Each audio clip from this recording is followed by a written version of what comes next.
This home just holds a lot of memory because ever since a young child, this is where my aunt lives. This was always a meeting ground to see my aunt and to be around my family. She liked to host, share music and share food and share love. Stepping in the home felt surreal. It felt like, she would be coming back any minute now.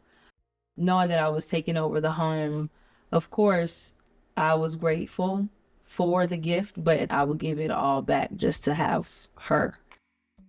It was important to me to make sure that I made my aunt proud. She spent a lot of time, energy, and effort making sure that her home was loving and welcoming. Anytime that I would come to visit, the rooms would be reorganized. There would be a different color scheme. I wanted to continue that while also elevating it and giving it a new modern touch. Only having a couple weeks to finish such a large scale project put a lot of pressure on me, coming in as someone who's never really done many DIY projects. Of course, there were times where I felt overwhelmed, definitely in the planning phase. So looking up videos of exactly what materials are needed. I spent a lot of time researching, from the more simpler things like painter's tape to some of the more complex things like a drywall sander. With every single step, there's been something extra. There were times where I'm like, I don't know if this will happen, but at the same time, I just stayed grounded in the expertise of everyone who was helping.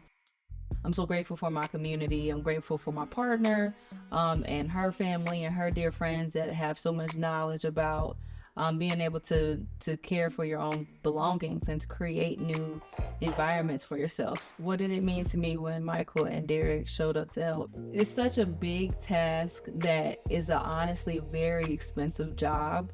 And so to know that these two men who have endured so much in their own lives took the time out of their schedule to be there meant everything to me, honestly.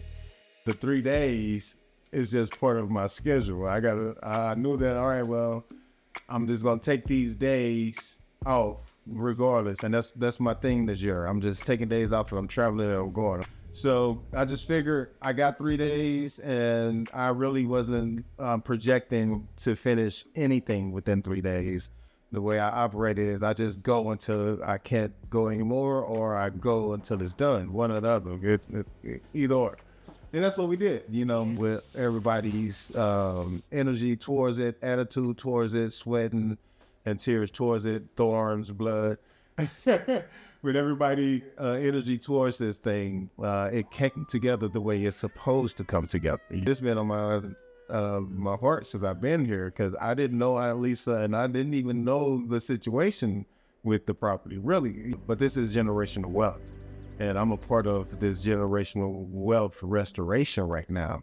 So, anything ancestral, ceremonial, I am part of it. You know what I'm saying? And this is ceremony right here. Building with my tribe and showing my tribe how to build and, just breaking bread with tribe. So it's a two-way street, and it doesn't have to be monetary. It doesn't have to be money or cash. Because for one, that's what I'm getting away from, is spending my time in exchange for cash. But, you know how to think of things just coming to me, and I'm going to accept all that's coming. If my aunt were to walk in and see the home, I could just hear her screaming like, oh my goodness, Siobhan. She would just be so overjoyed. And to take us a different route, a more spiritual route, I know that she's come to visit me in my dreams, and she has already told me that she's proud of the progress that's been made on the home. And so I just know that it's something that means a lot to her, but it also means a lot to me. And I'm just super excited about continuing to make her proud, my family proud, and make myself proud to know that I can finish something that seems so big and large and really make a space that can be welcoming and loving for not only myself, but my family as well.